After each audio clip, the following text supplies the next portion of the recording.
Después de ese año, a mí me gustó mucho, o sea, dije, de aquí soy. Me gustó bastante. Se me ocurrió la idea de hacer un grupo, que es mi empresa actual, pero pues tenía que estar preparado para yo poder dirigir. Entonces fue cuando busqué las clases en el Senat, que también era como por talleres. Esta obra la presentamos también, por ejemplo, en el Teatro Morelos. Y esto también es algo muy bonito porque vino un director de teatro de Chile y terminando la obra se le acerca a Andy, que es mi compañera de escena en esa obra y mi compañera de vida. Entonces le dijo, ¿saben qué? Ellos hacían un festival que se llama Tepola y en Chile. Entonces dijo, ustedes están invitados para el próximo año, no postulen. O sea, yo los veo, soy el director del festival y están invitados, tienen la puerta abierta. Lo último que me pasó, importante, en noviembre nos quedaron a deber como 8,000, 9,000 pesos de un evento. Y ya tienes ahí a la gente, o bueno, me lo quedaron a deber a mí, porque yo siempre he sido responsable de decir, pues ni modo, asumo el fraude y lo pago yo. O sea, de esa gente que trabajó conmigo, obviamente yo les pagué a todos mis artistas y pues ahí fue un déficit para mi economía. Bienvenidos a Voces y Desafíos, el podcast que te lleva en un viaje por las historias más inspiradoras y los retos más apasionantes para lograr el éxito. Soy Rocco y cada semana exploraremos juntos las voces que están moldeando nuestra mentalidad. Así que prepárate, ajusta tus audífonos y sumérgete en las historias de aquellos que se atreven a soñar y desafiar los límites. Hola, ¿qué tal? Bienvenidos una vez más a su podcast de Voces y Desafíos y como siempre ya saben que tenemos personalidades relevantes en distintos ámbitos profesionales. Y esta ocasión tenemos a un invitado que es director de la empresa Metamorfosis, quien ha llevado entretenimiento a otro nivel con zancos, el teatro y demás atractividades que ya nos va a contar. Él es Moisés Arellano Flores, también es actor y también nos va a contar cómo ha sido su preparación de locutor profesional. Bienvenido, Moy, ¿cómo estás? Pues yo, Roberto, súper contento de estar aquí contigo. Emocionado porque me puse a ver los episodios grabados y creo que aquí el negrito en el arroz soy yo. He tenido puras celebridades, dije, ¿y yo a qué voy? Pero bueno, gracias por la invitación. No, para nada, justamente me comentabas, ¿no? Con tu parte y tu experiencia en la locución, creo que nos puedes aportar mucho en lo que es dirigir una empresa. Eso es bastante relevante, que no es nada fácil. Yo te conozco ya de bastantes años y desde hace muchos años tú ya diriges tu empresa. No es nada sencillo, entonces por supuesto que tienes mucho que aportar a este podcast. Pero bueno, me gusta iniciar con las bases, ¿Cómo era Moisés de morrillo? ¿Qué quería hacer además? ¿Qué crees que no tengo claro? Como una profesión a la cual me quisiera dedicar. Siempre, creo que esa pregunta me la han hecho varias veces y no, sí soy locutor como por influencia, pero no como de familia ni nada, sino yo recuerdo que mi mamá en la casa de ellos, todo el tiempo escuchaba el radio. Todo el tiempo escuchaba el radio. Entonces, pues yo crecí con el radio. O sea, ahorita tenemos los dispositivos móviles por donde quiera y a todo momento. Un poco antes, tal vez creo que la tele tenía como mucho boom, pero un poco más atrás, y no quiero decir que esté tan viejo, pero el radio era un modo de comunicación que en las casas todo el tiempo, transporte público, en muchos momentos, ¿no?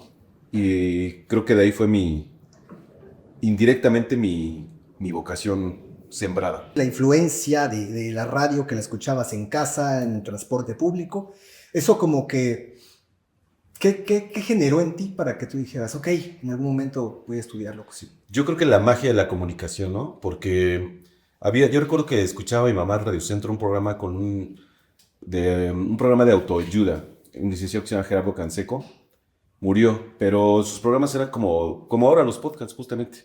Hablaban temas como de superación personal, desarrollo familiar, etcétera, etcétera. Y había una especie como de radionovela infantil que se llamaba El Club del Tinaco Roto.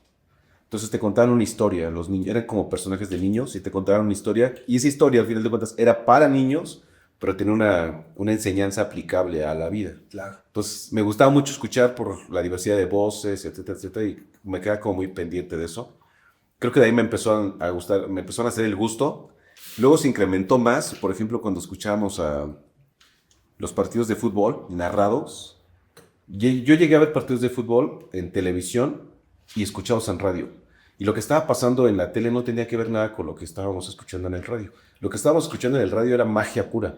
O sea, el partido podía estar súper aburrido, pero los narradores en radio armaban una fantasía de la jugada, ¿no? Y justo es porque es más complicado mantener una audiencia de escucha que visualmente, ¿no? Entonces yo lo escuchaba y decía, eso no es lo que está pasando en el partido, pero si cerrabas los ojos y los escuchabas, pues era mágico, era maravilloso. Transmitían emoción. Por supuesto, por supuesto. ¿Esto a qué edad fue, muy? Yo creo que por ahí en mi etapa de la secundaria, o sea, como en esa época, ¿no? Digo, lo del Club del Esquinaco Roto y Gerardo Canseco y todo eso, pues yo creo que desde la primaria, o sea, iba como en primaria, por ahí toda mi primaria, y ya lo del fútbol, narradores, cosas así, creo que en la secundaria como que tuve más influencia. O sea, en esa etapa, ¿no tenías tú algún deseo de alguna profesión como muchos tenemos? Yo pues quería ser luchador, ¿no? Sí, lo sé. Otros querían ser policías, bomberos, doctores. ¿Tú estabas en tu mundo? ¿Qué rollo? Sí, no tenía como claridad, o sea, en ese momento estaba también como mucho el boom de la tecnología y estaba como que con la idea de estudiar informática, ¿no? Obviamente ahorita lo tenemos al alcance de la mano, en ese momento no era así. Entonces, tenía como, que pues voy a estudiar informática, yo creo que por ahí iba la onda. Después mi mamá, enfocada como en la parte pues, estudiate algo Que te deje. que te deje, ¿no? Me decía, sí, mira, yo creo que informática está bien, tenemos unos familiares que trabajan y se estudiaron eso y así. Entonces, mi papá en ese momento trabajaba en el aeropuerto y dije, "No, pues yo creo que sí va por ahí", pero no tenía como claridad, o sea, nunca dije voy a ser doctor, bombero, así, no tuve como ese pensamiento, más bien, yo tuve una infancia feliz, puedo decirlo que tuve una infancia feliz, no nacimos no crecí en opulencia. Mis papás trabajaban, incluso en algún momento trabajaban los dos y todo eso, pero tengo recuerdos bonitos. Tampoco fui de mucho jugar, ¿sabes? Con Andy platicó mucho y me pregunta qué jugaba y cosas así. Pues no jugaba mucho, yo más bien era como de fútbol, carritos y eso no tanto, pero jugaba fútbol o andaba en bici, cosas así. Entonces como que no había algo que dijeras, por ahí me quiero inclinar. Creo que fui descubriéndolo después. Ya. Igual lo de la parte de la actuación también lo descubriste después. Sí, eso lo descubrí después y creo que pudo haber sido antes. Si yo hubiera descubierto eso antes, hoy estaría corriéndome con Steven Spielberg. No tanto, pero sí, no, así yo descubrí grande. Yo estudié, después de la secundaria me fui a la vocacional.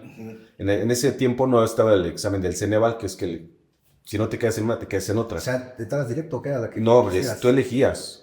Quiero hacer examen para la UNAM, para el Poli o para cuál. Ya. Y a cada una presentabas examen. Yo recuerdo que mis compañeros presentaron a todas. Pues dijeron, pues a ver en cuál nos quedamos y si no nos quedamos en una, pues nos quedamos en otra. Claro. Y yo no presenté más que para la boca. Incluso ya después me espanté cuando me empecé a enterar de que todos habían inscrito para diversas. Mi mamá también me dijo, mi papá, oye, ¿qué va a pasar si no te quedas, Te no? dormiste. Sí, y no, afortunadamente me quedé en la boca 9, que era la más complicada. Creo que estaba entre la boca 9 y una más.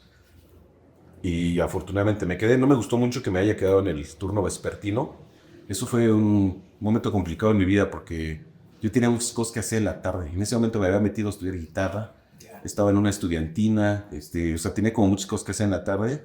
Y fue un shock realmente, ¿no? Aparte yo entré al primer semestre, se empezó a oscurecer, estaba lejos de mi casa y empezaba como a sentir un poco de miedo incluso, ¿A ¿no? dónde está la boca 9? El metro Popotla. Ya. Entonces yo vivo Bien retirado. Sí, exactamente. No, yo hacía un trayecto largo de Pantitlán a Chabacano. Chabacano transbordaba a mis 16 años. O sea, digo, ahorita los niños están solitos, viajan de país a país, ¿no? Pero me costó mucho trabajo. Y creo que eso también como que me espantó un poco. El primer semestre, después ya, como pez en el agua, pero en la boca 9, de ahí soy técnico en programación. Ok. Complicadísima la boca 9. Mucha física, mucha química, las matemáticas, o sea, súper difícil.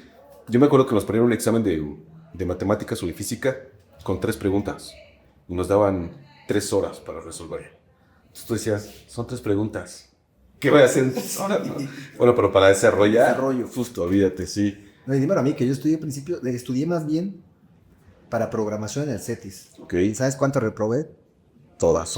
Sí. O sea, que no era una cuestión fácil, inmensa, en el desmadre que uno andaba en adolescencia, ¿no? Y ahí entonces terminas programación. Programación. Y al mismo tiempo ya habías empezado a estudiar música. ¿Por qué empezaste a estudiar música?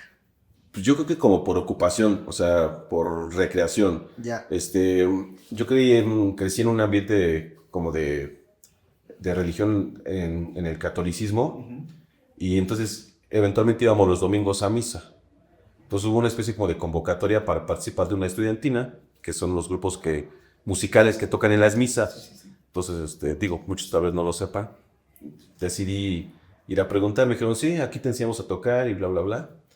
Tienes que venir a ensayar 2 días a la semana por la tarde y los domingos tocamos en misa, ¿no? 1 hora. Entonces, ahí aprendí a tocar la guitarra, el contrabajo, laúd, mandolina, pero me enfoqué mucho más todavía en la guitarra. Y obviamente, pues, ensayas un ratito, pero ya después pues, tocas baladas, boleros y rock y todo lo que, pues como vimos compañeros, ¿no? Claro. Entonces esa fue mi primer, creo que influencia artística, la música, la guitarra particularmente. Y de ahí también me metí a una rondalla. Es algo similar, ¿no? Es algo similar, solamente que se tocaban en serenatas, como ahora los mariachis en comida. Igual tienen uniformes, ¿no? Sí, pues más bien ahí era como de traje, ¿no? Traje. Íbamos en traje, Okay. íbamos en traje.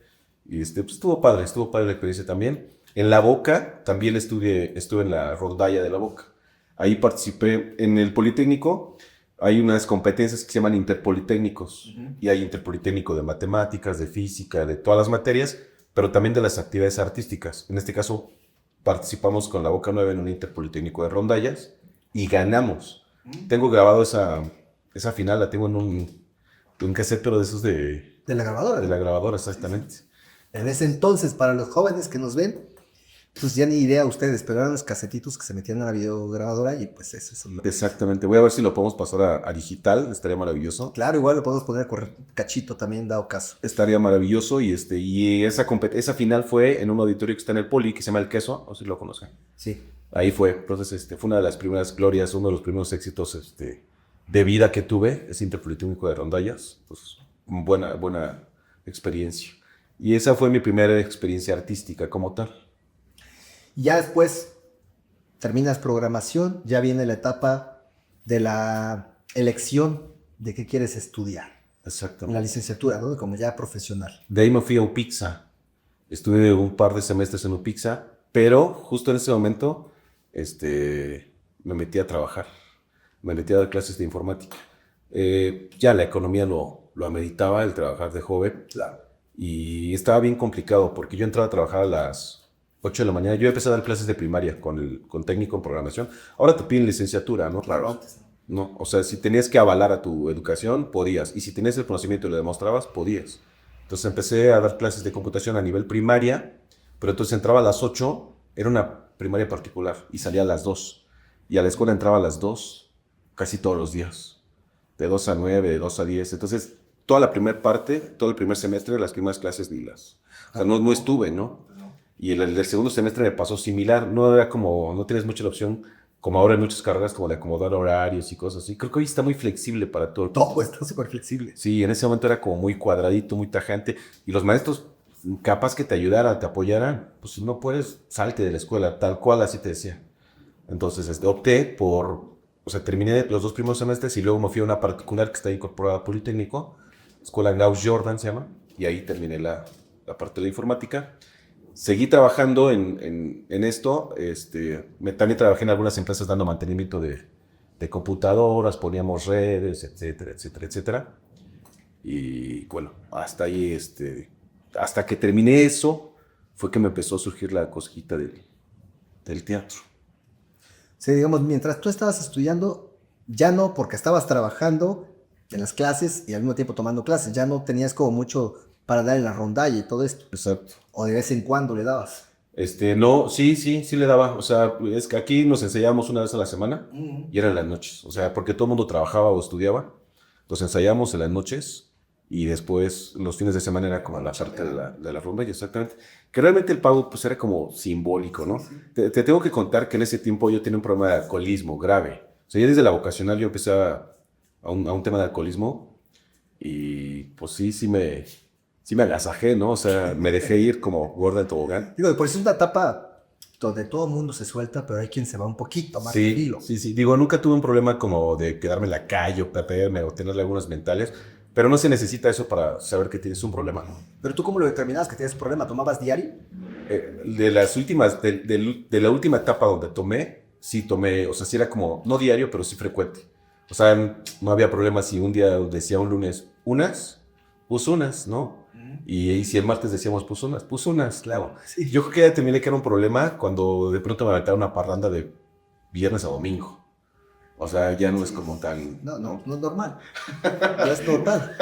No, y aparte si no paras, o sea, si es una parranda de viernes a domingo, ¿no? Yo no sé cómo lo hacen, pero bueno, sí, definitivamente no es Claro. normal y ya es lo detecto. Sí, entonces en algún momento tuve esas complicaciones, esas dificultades y pues se combinaba con todo porque en la rondalla pues era muy habitual que pues vamos a echarnos unas mientras... Claro, mientras tocas. Y es que mucha gente opina que cómo tomas si no tienes lana, pero para el alcohol siempre hay, ¿no? O sea, es real. Siempre hay el que te invita. Sí, siempre, o sea, siempre. Y que no escatimas también, o sea, a lo mejor escatimas para otro, te mides para otras cosas, pero para la fiesta dices... Yo tenía un amigo que empeñaba su batería de su carro, su estéreo, el mismo carro, o sea, entonces había ahí como para eso. Está cañón, pero yo creo que es la sensación de que te relaja y que la pasas bien, ¿no? Por eso la gente yo creo que así lo desea por tomar, así mismo cuando invitas y cuando te invita el otro, pues no le duele porque la pasas bien, yo creo, ¿no? Yo a mucha gente con la que he platicado con respecto al alcoholismo digo, es que la verdad, la peda está chida, o sea, es bonito. Cierto. Sí, o sea, sí, cuando ya transgredes y afecta a terceros, pues obviamente ya no. Pero mientras tú estés disfrutando, la verdad es que es algo que está bien. Te desinhibes, se te olvida, ríes, cantas, gritas, carcajeas. O sea, yo la verdad es que nunca fui como de antros o así, más bien era como así, como ahorita contigo. Y podíamos estar aquí poniendo música y platicando horas o con la guitarra y así. Pero sí, o sea, Sí, lo disfrutas, ¿no? bastante. Hasta que llega un momento en que pues ya te excedes un poco, ¿no? Te excedes, entonces... ¿Cómo saliste de ese agujero? En el momento que decidí que ya no, mi mamá estaba como un poco delicada de salud. Nació mi sobrina, la mayor. Nació, entonces yo llegaba a la casa de mamá y me daba los brazos y luego yo llegaba crudo, ¿no? O sea, bebecita de 1 año. Ay, ya llegó mi tío. Temblorino con la bebé. Sí, me daba los brazos y decía, híjole, no quisiera que después yo sea el tío borrachito, ¿no? Y también me llama mi mamá que está enferma y dije, híjole, si mi mamá se llega a poner enferma y mis hermanos van a decir, oye, por tu culpa, ¿no? Porque mi mamá estaba preocupada por ti, cosas así. Obviamente había confrontaciones con mi papá, por ejemplo, también, por la cuestión, pues porque gastas en eso, en lugar de decir, oye, en lugar de gastar en esto, pues apoya, claro, exactamente. Entonces un día dije, ya no. En ese momento mi mamá dijo, oye, ¿por qué no juras, Teresa? ¿Por qué no juras? Me dijo. Dije, pues sí, vamos a jurar. Es lo que habitualmente se hace, ¿no? No, en ese momento, ahora hay como muchas alternativas de pues, clínicas, cosas así. ¿Por qué no juras? Como si el juramento fuera mágico y te curara la neurosis y toda esta parte psicológica que nos hace llegar a este tipo de excesos. Entonces dije, pues va, o sea, como por darle, realmente en ese momento fue por darle gusto. Dije, pues va. Pero no, pues, o sea, tú al jurar, obviamente tienes tu tarjetita, tu santito, pero pues obviamente tú al a tu familia ser religiosa, tú también. Sí. Entonces también tenías que respetar, porque Sí, si por no, supuesto. pues, vas No, al infierno, claro. papá, Por ¿no? supuesto, es como el detente, ¿no? Sí. Sí, juré 3 meses, me dio la tarjetita y obviamente esos 3 meses los respeté. Mi mamá cuando se iba a acabar el juramento estaba así súper ansiosa, súper preocupada. Decía, oye, ¿por qué no vuelves? Pues aunque sea unos 2 años, mira, te ha ido muy bien. No, o sea, después de eso dije, ya no más, o sea, estoy bien, me la he pasado bien. Y desde entonces hasta la fecha, ya no más. Después, muchos años después, he estado yendo a terapias, he estado como buscando la sanación espiritual. Hoy día te podría decir que estoy como intentando tener una conciencia diferente en todos los aspectos. Y bueno, creo que hoy la información, el aprendizaje es de otra manera. Pero en ese tiempo, simplemente dije, ya no, y hasta la fecha. O sea, ya tengo muchos años como... O sea, ni siquiera social, hay los eventos. No, nada. No, yo trabajo en puras pachangas. Nada. No.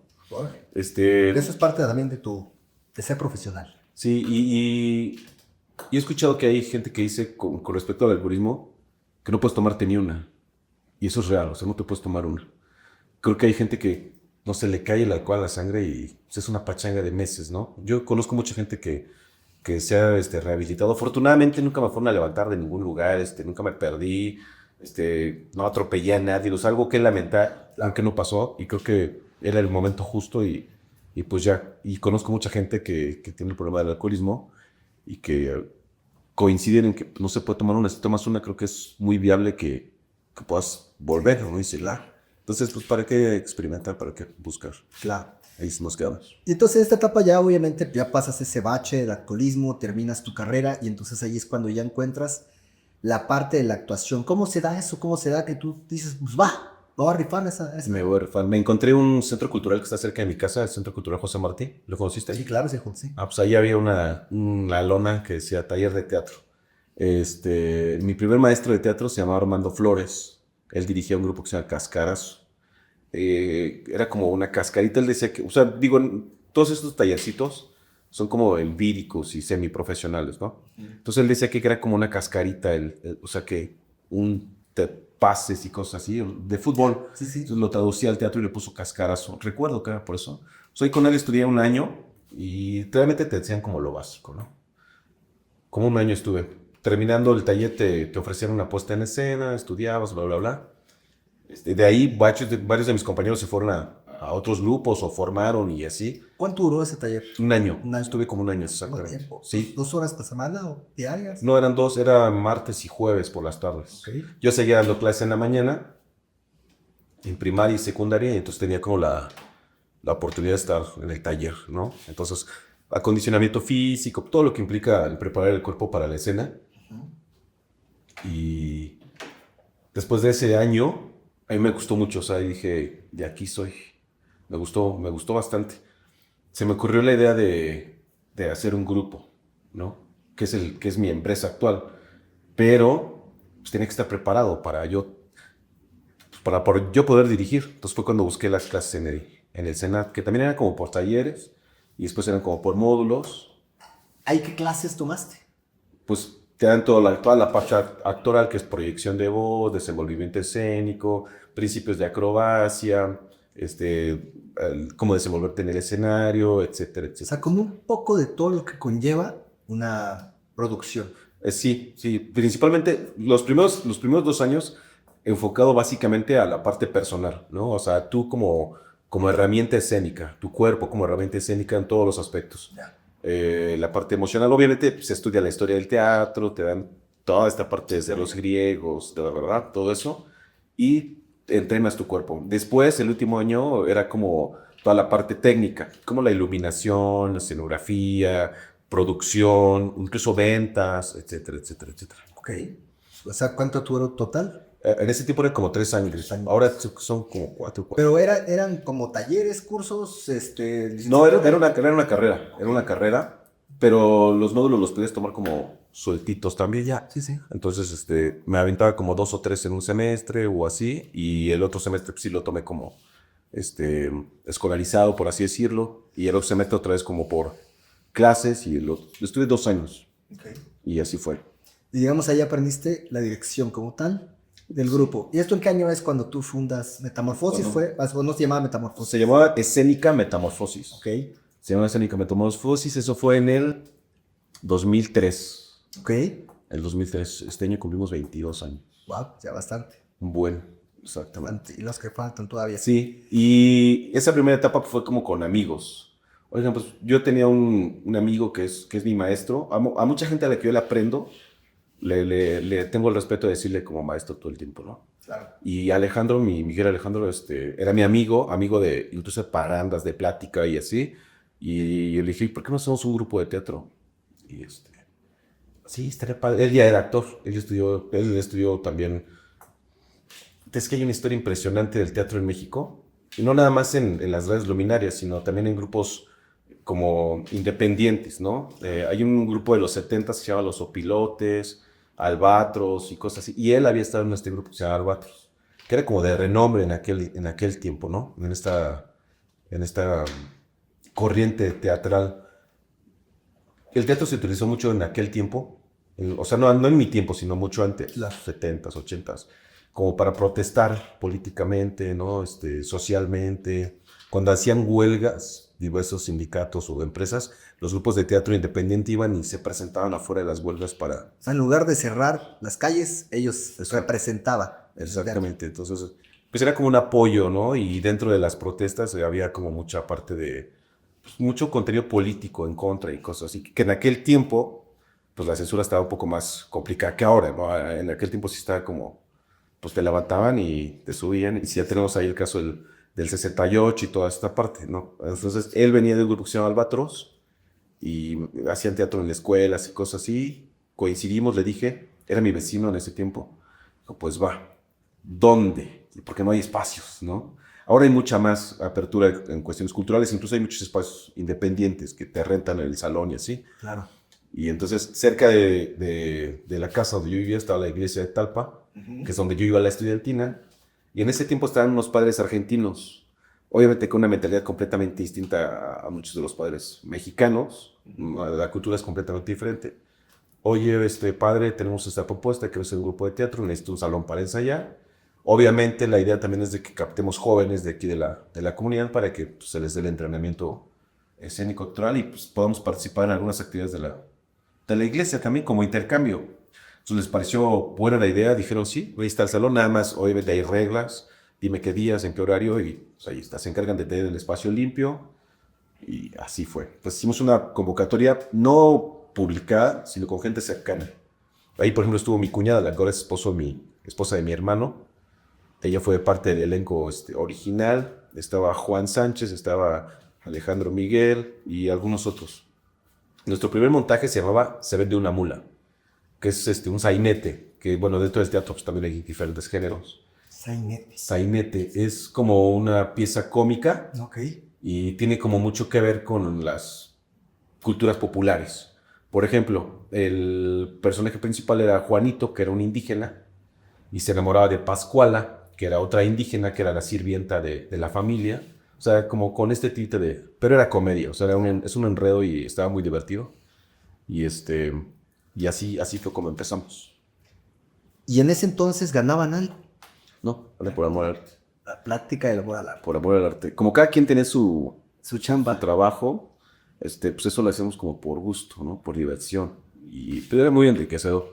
Creo que fue muy importante también en mi formación personal. Empiezan con esta parte de las puestas en escena en teatro y cómo es que empiezas a agregar otros elementos, ¿cómo decirlo? Otros números, otros shows como el Zanco, como la Batucada. ¿Cómo se fueron adaptando esos? Porque imagino que al principio fue pues, el momento, porque yo entiendo que tú vas viviendo conforme se va dando cada paso. Sí. No, sino pensar acelerado a futuro. ¿Cómo Sí, realmente creo que hoy día los proyectos, hoy por ejemplo, para cada propuesta escénica que tenemos, generamos un proyecto, ¿no? Y obviamente sabemos en qué tiempo, tiempo de difusión, tiempo de montaje, etc. En aquel tiempo era muy, muy empírica la cosa, muy de aventarse, muy de tomar decisiones, ¿no? Perdón que te interrumpa, me surgió una duda. ¿Quién escribía las obras? Muchas de las obras ya están, o sea, hay autores. O sea, ya está. Sí. Como que lo replicaba. Sí, claro. O sea, como por ejemplo, covers. esa de Se vende una mula pues es un sainete que pues, es como del, no sé, del 1900 y tantos. O sea, no es muy reciente la obra, no sé quién sea el autor. Después, por ejemplo, tuvimos una pastorela que se llamaba Los Soplillos del Diablillo, que es de Tere Valenzuela. En algún momento presentamos otra pastorela que se llamaba Milky Way, que era de Tomás Urtuzástegui, que es un autor contemporáneo, falleció no hace mucho, falleció hace poco, hace 2, 3 años, pero escribía mucho teatro él para... Entonces, digo, hay autores que se enfocan a eso. Y después, mucho tiempo después, yo ya tengo muchos trabajos que son de mi autoría. Tú los escribes. Sí, pero ya después. Okay. ¿De dónde sacan? ¿Hay libros? ¿De dónde sacan las obras? O sea, ¿dónde checas qué hay disponible para hacer? Más bien yo creo que depende de la... Híjole, es que esto que voy a decir se va a escuchar como muy trilladito, pero creo que sí influye como la inspiración y el momento que estés pasando de la vida, ¿no? Por ejemplo, lo primero que incluimos como extra, como herramienta, fueron los zancos. A nosotros, otro grupo hermano de teatro en aquel tiempo que se llamaba Utopía Urbana, había un chavo que usaba zancos. Entonces, Luis Huerta es mi maestro de zancos. Él me dijo un día, oye, les voy a dar un taller. Les va a costar, no recuerdo cuánto, 1,500, por ejemplo. Incluye las clases e incluye los zancos. Entonces dije, pues, órale, está padre, sí me anoto. Estuve yo con mi hermano, fuimos los primeros, con Pablo. Y la idea de esto, de este aprendizaje era, imagínate, si le metemos zancos al teatro, vamos a poder meter personajes fantásticos. O sea, es un dragón, un príncipe así gigante, un guerrero. O sea, esa era como la visión en aquel momento, ¿no? Claro. Entonces dijimos, no, pues sí, o sea, está padre. De hecho, no había un boom como ahora que hay de los zancos. O sea, que en aquel tiempo fuimos como de los primeros que tuvimos como una proyección importante, porque fuimos a muchos lugares, fuimos al Cervatino, fuimos a muchos lugares en aquel tiempo. En el 2006 yo tuve la oportunidad de ir a Argentina, por ejemplo, casi de inmediato de que empezamos, y llevamos zancos a Argentina, ¿no? Llevamos zancos a Argentina y imagínate, o sea, creo que fue una representación padre y bonita. Entonces, creo que fue importante también eso. Y ya después, conforme una cosa llevó a la otra, después nos dijeron, tiempo después, participamos, bueno, para resumir esta parte del teatro y como avanzando en la etapa, participamos en festivales. Muchos de los festivales que hay actualmente son financiados por becas o por programas culturales, gubernamentales, municipales, estatales. En aquel tiempo había muchos grupos que se interesaban por eso. Entonces, a ver, Roberto, vamos a armar un festival de teatro enfocado al fisicoculturismo, ¿no? Por ejemplo. Pues, órale, y entonces se crea, se hace la convocatoria, los grupos hacen montajes de acuerdo al tema. ¿Y dónde es? Pues es en Toluca. Pues vámonos a Toluca. Entonces cada quien sacaba lana de su empleo y se iban. Los organizadores pues proveían un espacio, ¿no? Entre los vecinos cooperaban como para la comida, el almuerzo, la cena de los artistas que llegaban a presentar. Y pues ya, así funcionaban los festivales. Entonces fuimos al Cervantino Callejero, fuimos al Festival Mascarada de Primavera que se hace en Tenancingo, fuimos a muchísimos lugares. Y después de eso, cuando empezamos a implementar los zancos, alguien nos dijo un día, oye, ¿esto no lo hacen en fiestas? O sea, hay un zanquero así a la hora para que bailen y no sé qué. Y pues no lo hemos hecho, pero lo hacemos, ¿no? Y así empezamos después. Fue cuando Metamorfosis fue como evolucionando y ya no solo fue teatro, sino también fue como producción y participación en eventos, ¿no? Lo primeritito fueron las fiestas. Claro. Ya después de ahí hemos producido incluso espectáculos de circo completos para empresas grandes, ¿no? Y así ha sido como la evolución. Sí, la verdad es que eso de los zancos, pues bueno, cuando yo te conocí fue así como existen los zancos. Exacto. Y lo intenté y valí gorro. Sí. La verdad es que está bien complicado, me dolían las rodillas. Yo no sé en qué consista la técnica, no sé. Pero sí es muy llamativo y luego pues obviamente como tú lo visualizaste en una obra de teatro también es impactante. Digo, yo nunca he ido a una obra que exista algo similar o esta puesta con los zancos, ¿no? No sé dónde exactamente podamos verlo. Bueno, ya ahorita nos dices dónde pueden ver tu trabajo. Y luego también, pues sí lo vi ya en las fiestas, ¿no? Sí. Porque también es algo que impacta en una fiesta porque tampoco es común. Y luego las luces también que implementaron que parece más llamativo, ¿no? Me acuerdo un día, haciendo un paréntesis rapidísimo, nosotros entrenábamos o ya sea en la iglesia o a veces cerrábamos como la cuadra. Sí. Ahora me acuerdo perfectamente que un día que intenté subirte, no puedo, pero te bajaste y empezaste a hacer mortales y saltos del tigre y todo esto, y que yo no puedo hacer eso. Tú ya traías ahí como cierta de la lucha libre. La lucha libre es correcto, sí me acuerdo. Que pues es acrobacia. Al final de cuentas, la lucha libre es arte también. No, por supuesto. Entonces me lo traía. Yo soy un fanático de la lucha libre. Creo que hoy tanto he perdido un poco el fanatismo por cómo sucede ya ahora la lucha libre. Es diferente. Pero durante una etapa de mi vida era mágica la lucha libre también, ¿no? Yo de hecho estaba escribiendo una obra sobre la lucha libre que se llamaba 2 de 3 caídas y la paré, nunca terminé, pero me acuerdo que en algún momento pasaban en el canal 7 en las noches. Creo que en el 7, ¿no? Liga Elite llamaba. Y ahí conocí pues al Perro Aguayo, a toda esta camada de luchadores que después se hicieron como muy emblemáticos, porque hubo un boom también de la lucha libre, ¿no? Es que digo. O sea, boom a nivel mediático. Sí, no, y es que, a ver, no es por nada, los chavos. Yo creo que la gente que vivimos el proceso de los 90s fue otra historia. Sí. Otra historia en todos los aspectos. Sí. O sea, y los juegos, el cómo estudiábamos, el cómo nos comunicábamos, el cómo nos relacionábamos. Todo, incluso esto que mencionabas de la lucha libre, fue su momento los 90s. Fue Bowie. A través de los años se ha ido deteriorando. Hay ciertas figuras representativas que ahorita nos representan a nivel internacional ya, pero son contados. La verdad es que hay un declive, pero pues es que en todo, yo creo, en todo. Tanto yo creo que en tu rama de la parte actoral también, ya también no es lo mismo que antes. No sé si para bien o para mal, pero sí, definitivamente cambian las cosas y a lo mejor ya uno se despega un poquito porque somos, pues se les llama dentro del medio de lucha libre las viudas, ¿no? De que pensamos que debe de ser como antes. Pero pues bueno, eso fue lo que vivimos y eso era lo que nos gustaba más. Claro, no creo que o sea, no creo que sea una especie de nostalgia. Yo creo que sí ha bajado la calidad de muchas formas, de muchos aspectos y de muchas cosas. Y yo creo que lo que se añora, pues es la calidad o esta magia, ¿no? Tengo aquí unas notas que quisiera compartir en algún momento, pero mira, con respecto a la parte de la expresión oral, ¿no? Si transmites sin emoción, pues hablas, ¿no? Sí. Y cuando transmites como con emoción, comunicas, que es algo completamente distinto. Y creo que si lo aplicas a la lucha libre es exactamente lo mismo. Exactamente. ¿No? Porque creo que es un espectáculo, ¿no? Sabemos, obviamente, hay golpes reales, hay fracturas, todo eso, pero es un espectáculo, ¿no? O sea, y también hay coreografías, hay cosas, pero era un espectáculo muy bien hecho, era muy bonito y era muy, muy de sentirlo, ¿no? O sea, eran muy honestos los luchadores al representar su personaje. Y es que es como el teatro, porque tienes que transmitirle a la gente desde la primera fila hasta el que está hasta la última grada. Y es algo similar al teatro, tienes que tener más expresión corporal, pues tienes que gritar más, tienes que hacer que se vea más el movimiento. Exactamente. Y creo que en aquel momento, yo no sé si tuvieran como alguna formación, dentro del teatro hay una parte que se llama creación del personaje, que tú preparas de acuerdo a la obra, te preparas, ¿no? Dices, a ver, me tocó ser una prostituta o un transvesti.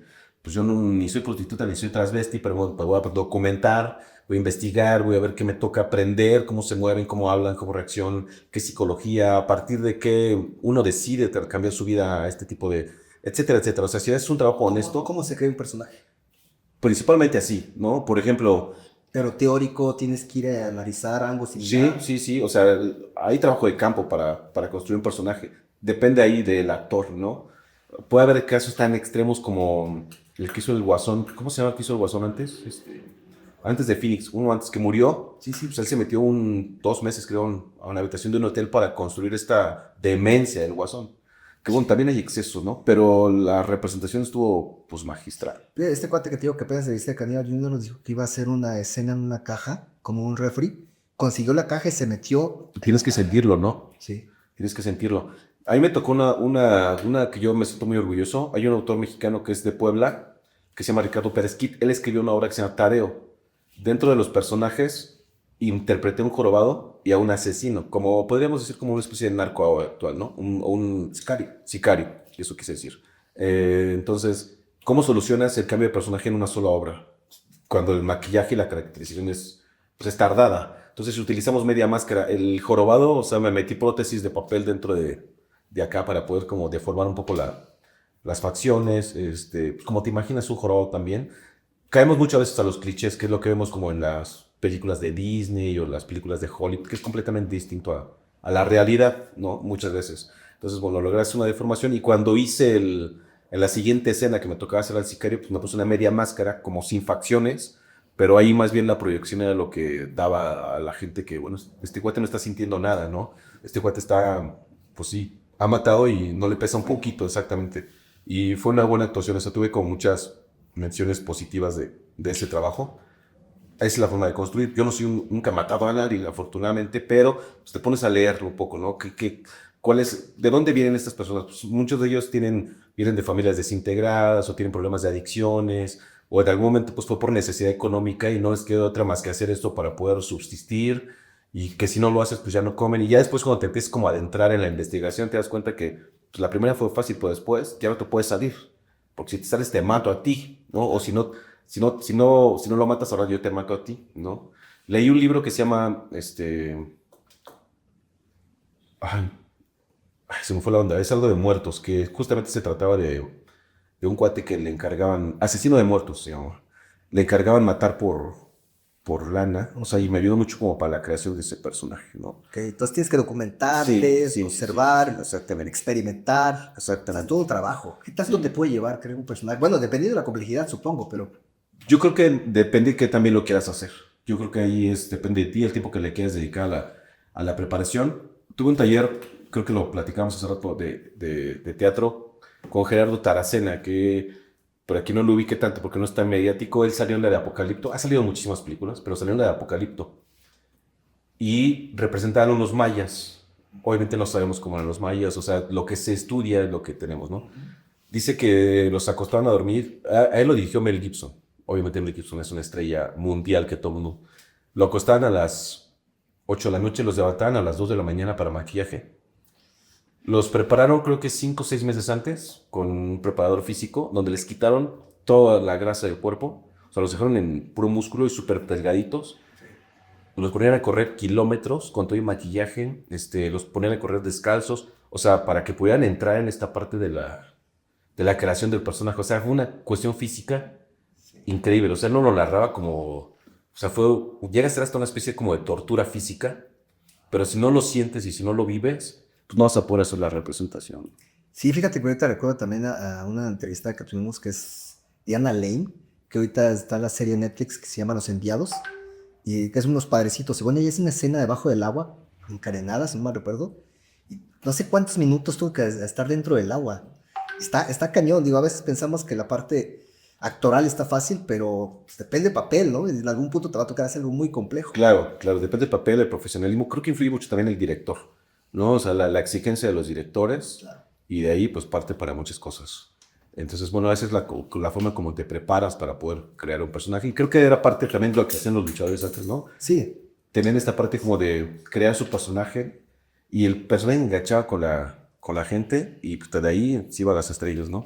sí, digo, ahí afortunadamente solamente tienes para crear tu personaje, no estás cambiando, bueno, a veces sí, pero si lo encarnas bien, yo creo que esa es la clave del que puedas despuntar o no, el que lo hagas bien. Claro. Además tiene mucho que ver carisma también. ¿Tú cómo te enamoraste de la lucha? Yo como me enamoré de la lucha libre, por mi madre. Mi madre me llevaba desde morrito, porque mi mamá siempre estuvo envuelta en ese medio. Sí. Entonces de morrito me implantó el espectáculo, yo antes 4 años yo estaba en las funciones, me veía. Con pasamontañas, llegando a hacer mi show, de que me subía y golpeaba a los demás, y luego me metía al vestidor. Ya me viajaba yo desde ese entonces.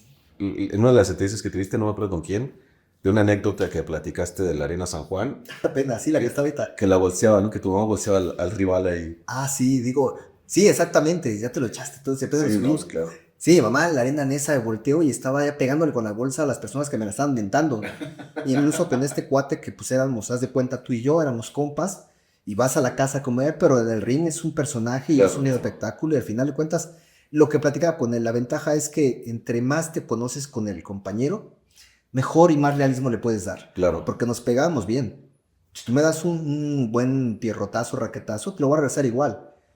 Claro, a veces te calientas, ¿no? Pero al final de cuentas es un personaje el que adoptas y al final de cuentas es arte. Igual es en el teatro, o sea, tienes que cuidar el escenario, tienes que cuidar a tu compañero, los trazos. Obviamente se maneja mucho la parte donde no tienes que dar la espalda, a menos que se justifique el personaje, la escena, etcétera, etcétera. Entonces, así crecimos, así fuimos evolucionando, metimos 2 zancos. Después participamos mucho en eventos culturales, que era como desfiles o cosas así. Y yo contrataba de mi dinero una batucada para que nos acompañara, porque la fiesta con los zancos, sin música era como vacío, ¿no? Sí.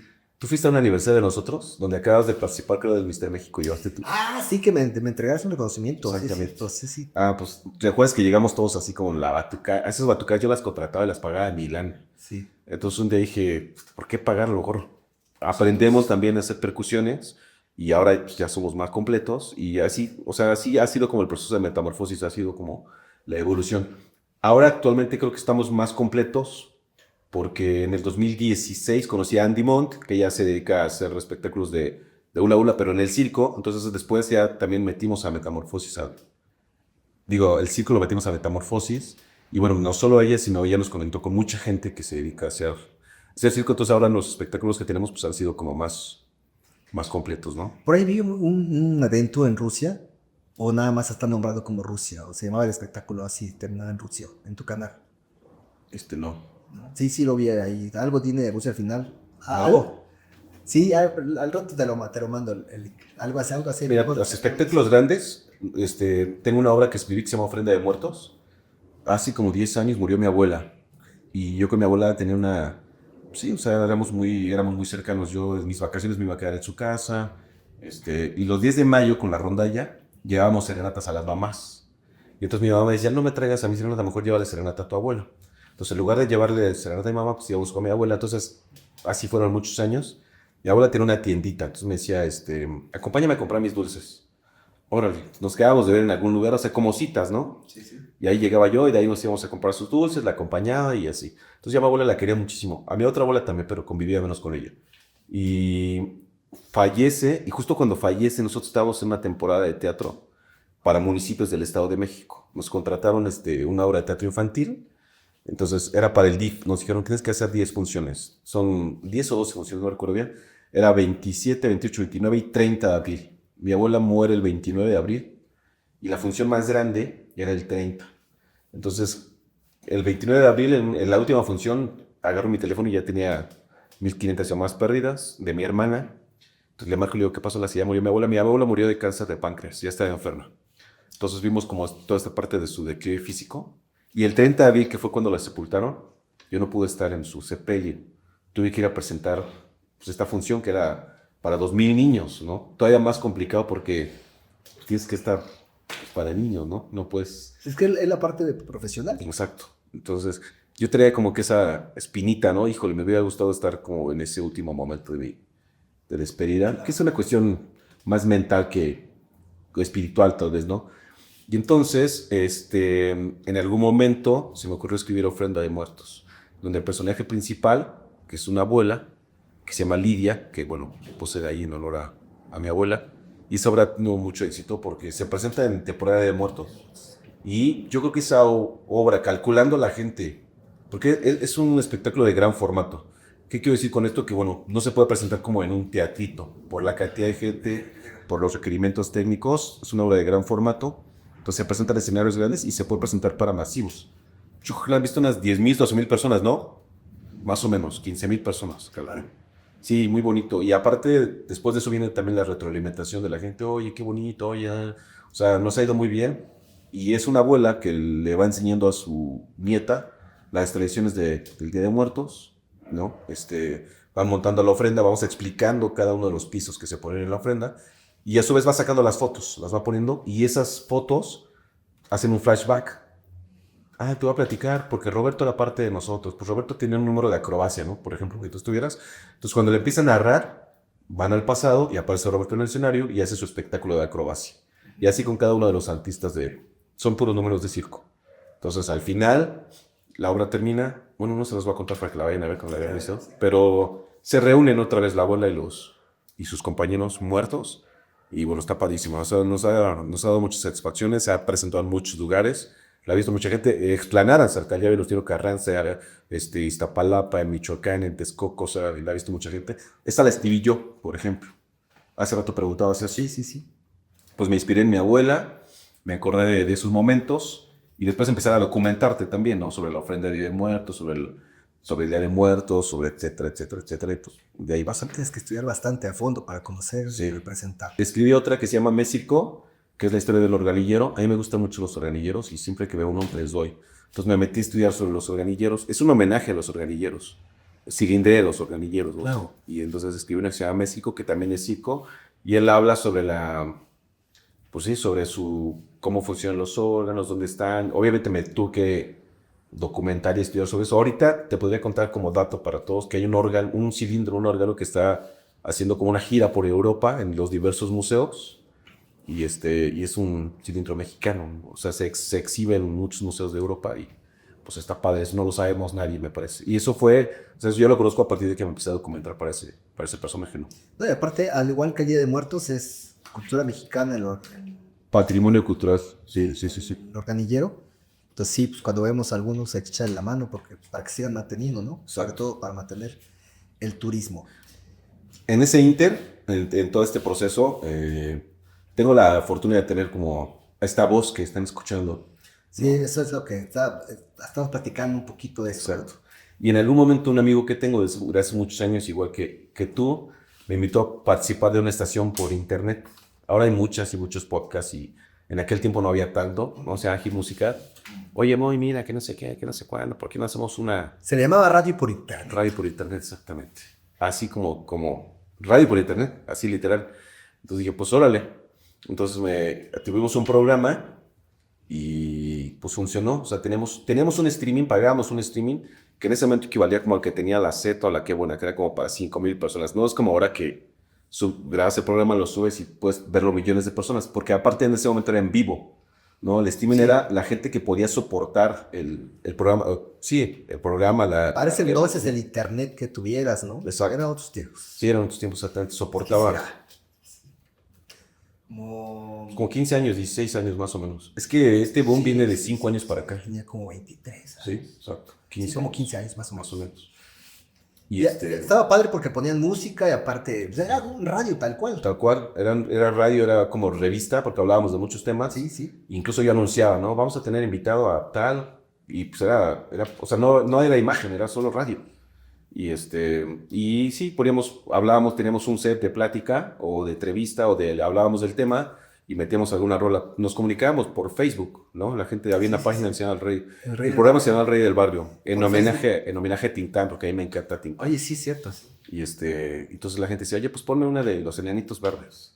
Entonces ahí había un programador, como tal, una estación de radio, y él buscaba la rola y así era como funcionaba. Sí, cierto. Después de eso, ahí fue cuando yo recordé de radio, de niño y todo eso, y dije, pues me voy a estudiar locución. Después de eso. Sí, después de hit musical. En ese momento no, era ahí puro talento prácticamente. Sí, sí. Aprendimos a hacer la programación y todo eso de manera así autodidáctica. Y después fue cuando me metí a estudiar locución, ¿no? Que pues prácticamente lo mismo, solamente que con técnica. Claro. Te pulen, ¿no? La dicción, la modulación, la entonación, el énfasis en algunas palabras, en algunas frases, frases de una sola respiración, para que el mensaje no se corte, Claro. para que no se escuche. Yo critico mucho híjole, lo va a ver, te lo animo, Paola Rojas. ¿Conoces a Paola Rojas? Pues no sé si sea la Sí, la de noticias. doctora, sí. Sí, exactamente. Ella respira mucho en el micro y se escucha mucho. Ya. Entonces se escucha mucho, está así como que, bueno, nos vamos a dar la noticia de que sigue porque hubo un atentado y se escucha, pero así es exagerado, ¿no? No, de hecho apenas en el podcast de Máscara Sagrada, Eso te dicen. yo respiro por la boca, desde siempre. Cuando me hago consciente ya por la nariz, pero aparte soy muy acelerado.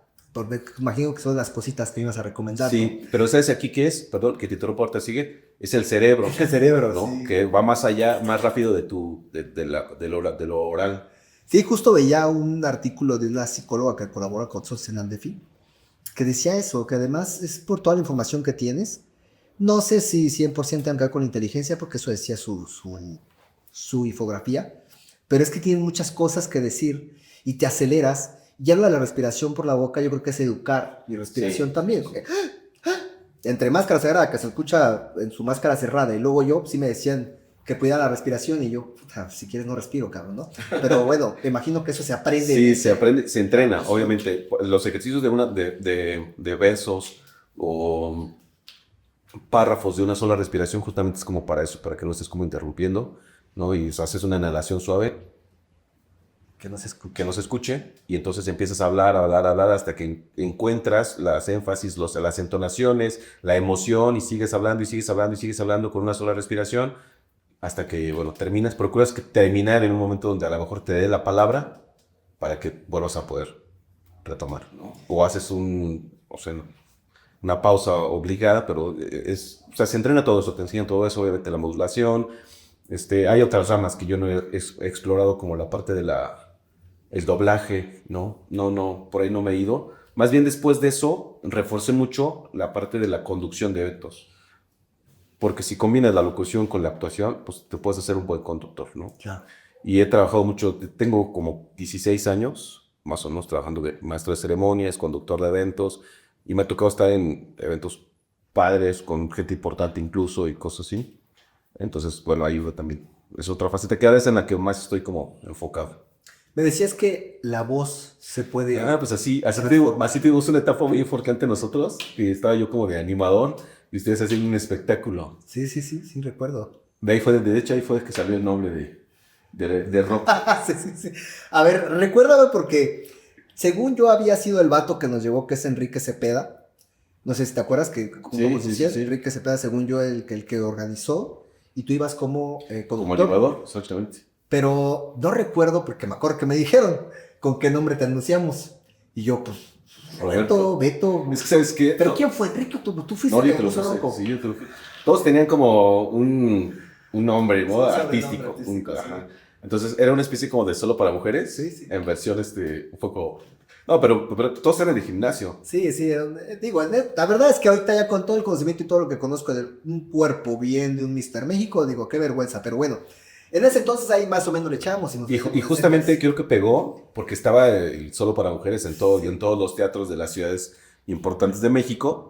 Y entonces más o menos así se anunciaba. Pero, o sea, visualmente estaban muy fuertes, ¿no? Y creo que lo único que faltaba de pronto, oye, pues era como la parte artística, ¿no? Esta parte de las coreografías, el desenvolvimiento escénico. O sea, yo me acuerdo que tú entrabas y echabas... También volaba ahí. Volabas, ¿no? Ahí sabes tu salto al tigre y cosas así. Y pues era interesante. Entonces todos tenían como un sobrenombre, un nombre artístico. Sí, sí. Y tú estabas como un poco aferrado ahí de, pues Roberto, ¿no? Roberto.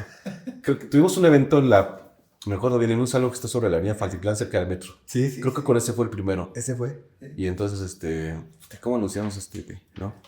Pues ahorita vemos, y ya fue como, pues, de Roberto nace Rocco, pues, se me ocurrió, porque aparte eres como bien rudo, ¿no? Hasta la fecha, ¿no? Sí. Muy rudo, entonces, pues, tiene que ser un nombre fuerte, y así fue como Roberto Rocco Muñoz, salto del tigre, y empezó el show. Traía el vestuario de vikingo y todo, pero ya no recordaba quién fue, pero tú fuiste el padrino. Sí. Para quien pregunta dónde viene Rocco, pues aquí está el padrino. Y me vengo a cobrar mis regalías a mí. También, ¿verdad? Porque a partir de ahí, pues obviamente es el nombre que adopté. Incluso después todavía hice funciones de lucha como Rocco. Y después cuando tuve el primer podcast en Mozo el Mac, que era puro culturista, pues era con Rocco. Rocco, sí. Y pues se quedó así. Y ahora, ¿cómo quieres que te digan? Rocco. Claro, sí, no, y estuve, me acuerdo que fuimos a Iguala también. ¿Tú también fuiste a Iguala? Sí, fui a Iguala. Yo no me quedé, me regresé, ustedes se fueron a pachanguear todavía. Sí, fuimos a la aldea que todo eso. Yo tenía trabajo, entonces terminamos de ahí pues Enrique me llevó a la terminal de autobuses y así en la madrugada me regresé, llegué acá. Sí, ya no acordaba de ti. Sí.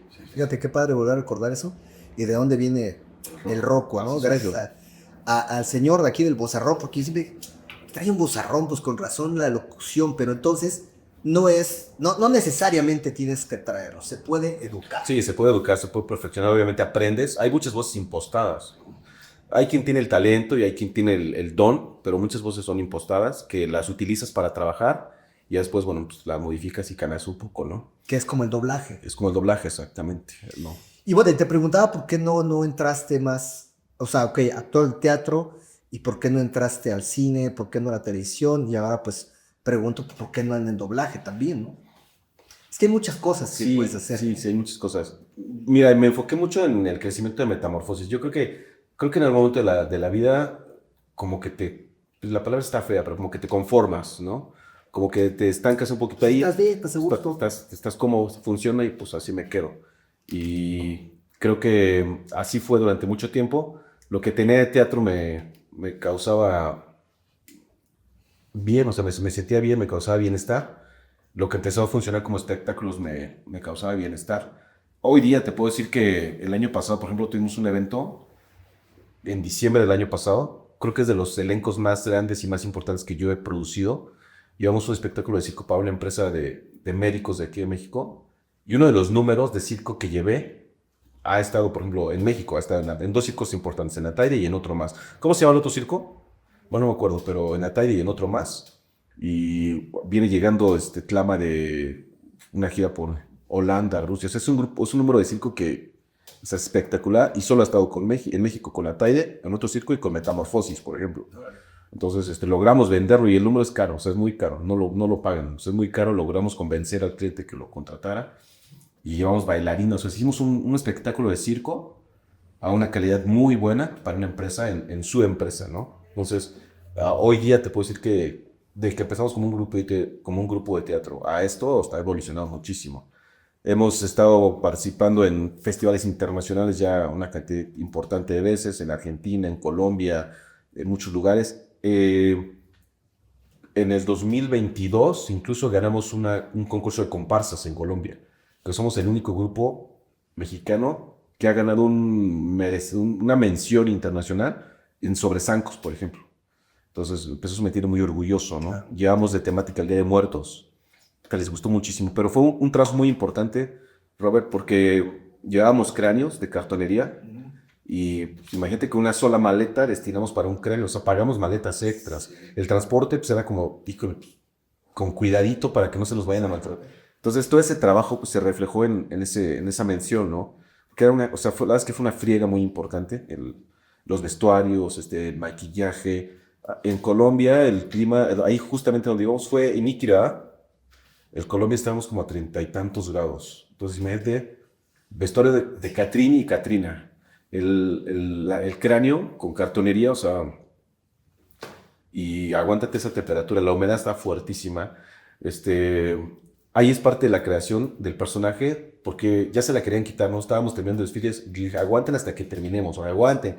Y ya estábamos respirando ya sofocado. Aguanten hasta que terminemos, aguanten. Y hasta ya lo último que ya nadie nos veía, entonces nos matamos. Y sí, exactamente. Entonces creo que todo eso valió para que ganáramos esa mención. Y es uno de los logros, creo que no nos pagaron. O sea, no es como uno que te digan, ay, toma, te ganaste $10,000, pero que emocionalmente creo que es uno de las cosas más importantes que hemos tenido como grupo. Claro, eso es más que nada lo significativo que le aportaste también como cultura y como empresa. Exacto. ¿Imaginaste que ibas a llegar a otros países con tu empresa? No, en algún momento no, pero hoy que lo hemos hecho creo que híjole, compartir ha sido maravilloso. Las últimas 2 representaciones de manera internacional que hemos tenido, hemos participado en un festival de teatro en Argentina y nos han acogido como no tienes idea. Hemos hecho funciones, el festival dura 5 días y cada día hacemos una función en un país, digo, en una ciudad, perdón. Entonces, el público que también nos alcanza a ver es maravilloso. En el 2023 nuestra participación fue con una obra que se llama La historia cuando prohibió la diversión.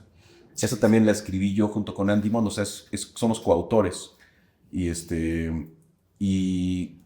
al final de la obra sacamos una bandera de México y la metimos como adaptación Son de la Negra. Sí. Sentí, me imagino, guardando la proporción, obviamente, qué es lo que sienten los atletas cuando nos representan a nivel internacional, ¿no? Cuando tocan el himno, o sea, porque sacas la bandera de México, empieza el Son de la Negra, la gente se levanta, o sea, 400, 500 personas que te ven en los auditorios, aplaudirte. ¿Esto fue en Argentina? En Argentina, en Santa Fe. De Santa Fe es la sede y de ahí son diferentes ciudades. Entonces se levantan, se ponen a aplaudir y pues, te dañan hasta de llorar y dices, qué maravilloso y qué bonito y no te imaginas. Y es infantil, o sea, este encuentro es infantil. Entonces todos los niños van, te abrazan. Después de esa obra, después de esa función que te estoy platicando, por ejemplo, nos sentamos como 1 hora y tantas dando fotos. Con todo, o sea, la gente se formó y queremos una foto con los mexicanos, ¿no? Entonces fotos y fotos y fotos. O sea, bonito, realmente ha sido también como muy emocionante toda esta parte. Qué chingón. ¿Y cómo fue ese proceso para poder lograr que te contrataran en Argentina? ¿Cómo llegó eso? Es un proceso complicado porque se trata de postulaciones. O sea, postulas. Salen convocatorias. Hay muchos festivales. Como castings. ¿Cómo? Como castings. Sí, como casting, exactamente. Hay muchos festivales que son auspiciados y que te pagan el boleto de avión. Hay otros que no y que solamente te pagan como el hospedaje, la alimentación. A nosotros nos dieron un pago en ese festival, pero no se compara el pago que nos dan con lo que gastas en un boleto de avión de aquí a Argentina. Claro, esto no era lo para ellos. No, hay festivales que sí. O sea, hay festivales que sí y hay festivales que no. Entonces, a esos que hemos ido, sí hemos recibido como una gratificación, pero no se compara el gasto, ¿no? Podría decirse que sigue siendo como por amor al arte, pero el proceso es el siguiente. Tú ves la convocatoria, Festival de Teatro en Francia, ¿no? Grupos de artistas de 2 a 5 integrantes, porque también no pueden ir más de los que con la temática de infantil o diversidad sexual o terror o lo que tú quieras. Entonces, si tú tienes un trabajo que cumpla con esas características, escribes, mandas un correo, tienes que mandar un dossier, una carpeta de tu obra, cuántos integrantes, cuánto dura, cuánto tardas en montar, desmontar el escenario. Tienes que mandar un video o fotografías en HD para que ellos las revisen. Porque igual hay veces que hemos visto que llegan trabajos que no tienen como buena calidad. O sea, improvisado. Vamos a hacer algo ahorita y cuando llegan, híjole, pues no.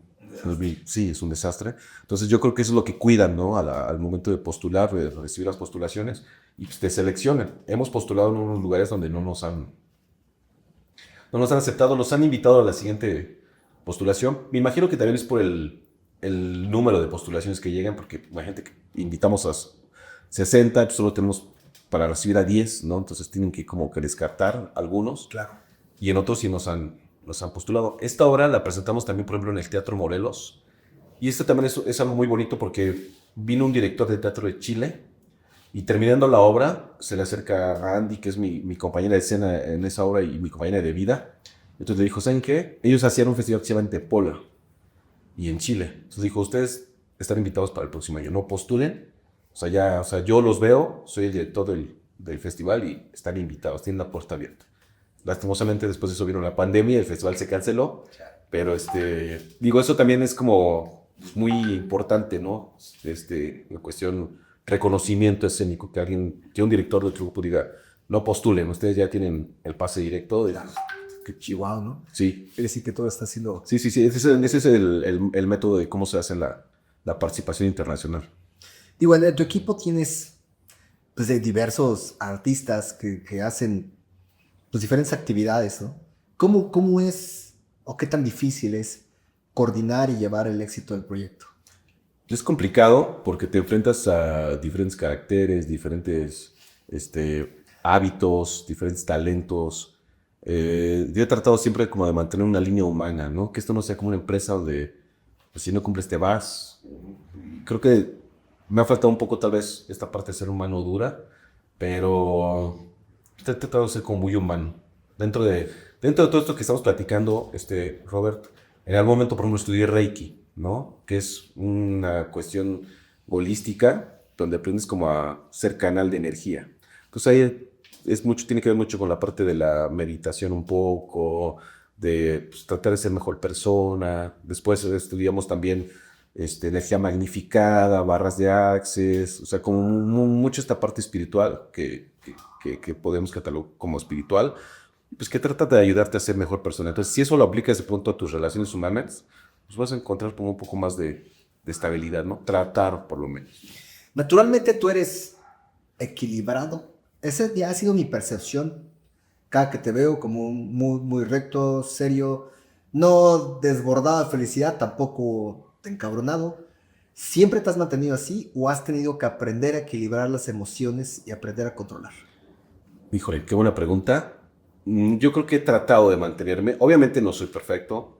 Creo que la gente cercana a veces es la que paga los platos, ¿no? De los malos hábitos, de las malas formas, de esta parte de todos los traumitas que traemos. Aunque mi infancia fue bonita, pues al final de cuentas mis papás no fueron perfectos, ¿no? Y sembraron cositas en mí que seguramente traigo, ¿no? Las cosas buenas y las cosas malas. Claro. Entonces, pues, he tratado de mantenerme, pero sí, la gente cercana, en algún momento, pues, con mi novia, con mi mamá o con gente cercana, pues a veces recibe como estos descolonias.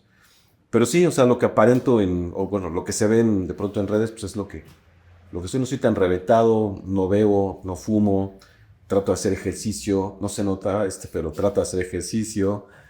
Sí, o sea, creo que sí puedo ser un poco equilibrado, aunque pues tenemos nuestras cositas, obviamente, ¿no? Entonces, en algunas etapas de la vida he estado como en terapias que te ayudan también Digo, el ir al psicólogo creo que es necesario y en todo momento lo tendríamos que estar utilizando, por lo menos una temporada cada año, ¿no? También hay gente que se hace como, ay, llevo 10 años con mi psicólogo, ay, pues no manches. La idea es que en algún momento te den de alta, ¿no? O sea, creo. Entonces, pero creo que por etapas te funciona bien. Hoy empecé el año, por ejemplo, con terapia, o sea, dije, este año creo que quiero hacer algo diferente, creo que quiero evolucionar, creo que quiero cambiar, como lo he hecho en otros momentos. Entonces, mi primera semana del año empecé con terapia, ¿no? Y te ayuda bastante para muchas cosas. Entonces, trato de ser buena persona. Claro. ¿Cuál ha sido tu mayor reto como director de Metamorfosis? Yo creo que el mayor reto escénico, hemos conquistado muchas cosas, pero creo que tiene mucho que ver con la parte de la economía. Mucha de la gente que trabaja conmigo es gente cercana, ¿no? En el momento de Metamorfosis, por ejemplo, la familia de mis hermanos, con hijos, esposa y todo, Metamorfosis era el sustento, ¿no? Para mi hermano menor sigue siendo como su único ingreso, ¿no? Y en algún momento que el grupo era muy grande, no sé, hace 5 o 6 años, había 3 o 4 cabezas de familia, 5 o 6 cabezas de familia que dependían de los ingresos de Metamorfosis. Entonces creo que por ahí va que uno de los retos es de decir, híjole, y muchas veces me he sentido responsable, aunque no tendría tal vez que decir, híjole, no hay trabajo. ¿Qué hacemos para que haya, no? Y distribuir equitativamente y ser justo con todos. Y creo que ese es el mayor reto de pronto, porque todo lo demás como que fluye, ¿no? En algún momento de la vida hemos coincidido con gente muy talentosa. Y ya cuando combinas el talento y las ideas y las luces, la música y todo eso, creo que lo demás fluye. Pero la parte de la economía, la generación de trabajo, la constancia de trabajo, está complicado, ¿no? Si yo me enfocara a generar trabajo como para mí, como locutor, como conductor, pues creo que sería fácil. Hay días en que trabajo todos los días, hay veces que son 3 o 4 días a la semana, hay veces que tengo evento en la mañana, en mediodía y en la noche, o sea, puede ser como, pero si me enfocara en eso, sería como fácil, ¿no? Pero tengo metamorfosis, he tenido como muchos vicios también en cuanto a este aspecto, en la forma de que hay empresas que nos pagan a 15, 20 días, en algún momento trabajamos para la Secretaría de Cultura, nos pagan en 6 meses. Yo la verdad es que no trabajo mucho con la parte gubernamental por esto. O sea, la Secretaría de Cultura de la Ciudad de México te paga a 6 meses. O sea, ahí hay artistas que lo constatan. Es imposible trabajar así. Es imposible trabajar así.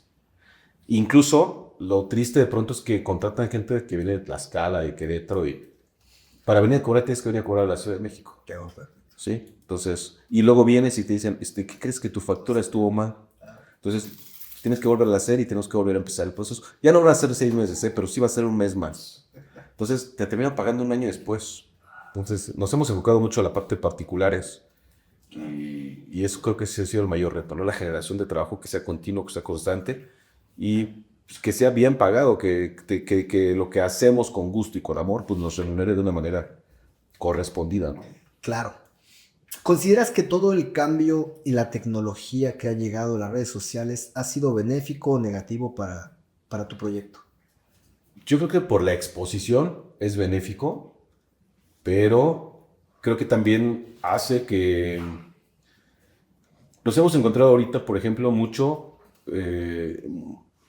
mucha competencia de gente que ni siquiera tiene lo que nosotros hacemos, pero que se postula, ¿no? O sea, gente que ha robado fotos nuestras, videos nuestras. Entonces yo lo tengo y cuando contratan, pues no lo tienen porque somos nosotros. Claro. Y así hay infinidad de casos. Entonces creo que por la exposición, por las herramientas de que mucha más gente te conozca y te alcance, creo que es benéfico, pero por otro lado también llega a ser contradictorio. Te hace ser mucho más responsable, ¿no? Porque pues, las redes también los haters y así te exponen y si algo te falló, ¿saben qué? Mi fiesta salió pésima y Metamorfosis es una empresa que no la recomiendo y ahí te ponen todo y no tienes cómo borrarlo, ¿no? O sea, te exponen también. Entonces te obliga a ser muy responsable, muy profesional y obviamente no te exime de que te encuentres con gente mala onda. Por ejemplo, nosotros encontramos con gente que no nos paga. O sea, hay gente que nos se queda de eventos. Obviamente, todo el mundo te va a decir, tienes que hacer un contrato, tienes que cobrar. Sí, pero muchas veces no se maneja así. Yo te pago cuando acabes. Y por esta parte necesaria de conseguir más eventos, pues dices, pues órale, Sí, sí. lo aceptas, ¿no? Y ¿sabes qué? Lo último que me pasó, importante, en noviembre nos quedaron a deber como 8,000, 9,000 pesos de un evento. Y ya tienes ahí a la gente, o bueno, me lo quedaron a deber a mí, porque yo siempre he sido responsable de decir, pues ni modo, asumo el fraude y lo pago yo. O sea, de esa gente que trabajó conmigo, obviamente yo les pagué a todos mis artistas y pues, ahí fue un déficit para mi economía. Pero también pude haber dicho, no me pagaron. Claro. Y es que siempre la gente dice, no, es que él es el dueño de la empresa, se lleva todo. Pero también digo, a final de cuentas, pues no se dan cuenta que uno trabaja más, tienes que hacer muchísimas cosas en la logística, la coordinación, el conseguir el trabajo. Pero igual, si no te pagan, tú tienes de todas maneras que pagar Exacto. los sueldos de los empleados, de los colaboradores. Entonces, bueno, tampoco es una cuestión tan sencilla. Sí, mucha de la producción es mía, por ejemplo, ¿no? La inversión, pues la termino haciendo yo. Claro. También he tenido, por ejemplo, con Andy, que es mi novia, mi pareja, pues tengo que estar en el teléfono contestando mensajes, mandando presupuestos, esto, lo otro. Entonces, oye, atiéndeme un poquito, deja el teléfono. Sí, lo dejo. Entonces, también hemos aprendido también como a tener horarios, ¿no? Tiempos. Y todo es oye, mándame fotos, mándame videos. Entonces, tengo que tener como todo siempre muy listo, muy dispuesto, muy organizado. Tengo clientes que me escriben a las 2 de la mañana. O sea, ahorita ya puse límites y bloqueo el teléfono de 11 a 8, ¿no? Y así llegan los mensajes, los veré, pero ya no me despierto. Claro. Pero hay gente que me ha hablado a las 2 de la mañana. Oye, mañana tengo evento, no sé, está bien, vete del sábado. Son las 2 de la mañana, dímelo mañana a las 3 de la tarde, ¿no? Entonces, he aprendido un poco eso, pero sí, lo que dices si es el jefe tiene más lana y todo, no es cierto. Es una friega, la comisión realmente no es tan significativa muchas veces. Hay veces en que sí, te va muy bien, como en todos lados, pero hay otros donde, híjole, sales como apenitas, ¿no? Claro. Sí, y bueno, y cuando estamos enfrente a las redes sociales, pues hay que cuidar muchísimo la reputación. Fíjate que a mí me ha costado mucho trabajo porque pues siempre he sido como bien salvaje, muy natural en mi estilo.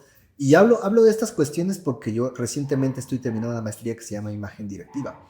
Y vemos todas estas partes de comunicación, del marketing, de la exposición en redes sociales, cómo te debes manejar la reputación, claro, cómo manejar las crisis.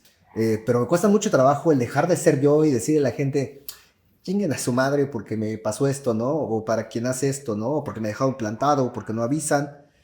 Pero es parte de la reputación y claro, tiene uno que ser muy profesional. Digo, tú siempre te has mantenido como muy profesional, creo que desde siempre. No he visto como que en tus redes sociales actúes así. Recientemente hay un profesor que sale un video, sale descubierto del torso, y digo, si estás mostrando físico trabajado, ok, pero pues ni al caso. Y sale diciendo que son los profesionales, los felicitaba ahora que fue el día del nutriólogo, pero profesionales y desapetéjese. Y yo, ¿te parece que es profesional lo que estás haciendo, cabrón? Hay que cuidar mucho. Sí, mira, de la reputación. Yo dentro del día a día, sí hablo con groserías, por ejemplo, ¿no? O sea, en mi día a día, sí miento madres, cosas así. A veces incluso hasta me desenvuelvo de más, ¿no? Hoy día, por ejemplo, en la entrevista, no sé si he dicho alguna que otra, tal vez he tratado de cuidar esta parte. En el micrófono jamás voy a decir una grosería. Creo que en esta parte sí trato de ser como muy congruente, ¿no? Tengo mucha competencia con respecto a la conducción de eventos y he visto gente que no es profesional, o sea, que conduce eventos, pero pues es gente que hace chistes, dice groserías, chin chin, el que no baile, el que no se acabe esta botella de un trago es el tazo dorado, cosas así que dices. Se podría decir que es un animador. Sí. No es un conductor. Exacto. Entonces yo estoy perfilándome como para otro tipo de eventos. Sí, familiares. Sí, sí, no, y donde me contratan también por talento, no por precio. O sea, no por precio, no soy barato y tengo clientes que me contratan y que me pagan lo que yo les pido, ¿no? Pero obviamente la exigencia también es más, ¿no? O sea, tienes que preparar. Yo preparo cada evento que voy a tener. Mañana tengo ¿qué es hoy? Miércoles. El viernes tengo una boda. Entonces tengo que tener referencias, tengo que tener un programa ya establecido. Tengo speech cortitos, pero significativos. Trato de que la emoción vaya de por medio. Espero que sea tu única boda, ¿no? Y si yo llego tarde, mi apariencia no es la adecuada, si digo cosas por otras, híjole, ya tu única boda, ya la arruiné. Claro. Entonces trato de ser como muy congruente en esa parte, trato de ser respetuoso. Afortunadamente la gente me vuelve a buscar y es gracias a esto, o sea, no hay más que, tú lo sabes, en el deporte igual es la disciplina, la constancia, el mantenerte, en este caso pues es lo mismo, ¿no? Procuro no tomar, por ejemplo, hielos, ¿no? O sea, refrescos tetraevos. Sí, hay que cuidar la herramienta a largo plazo, igual que el cuerpo.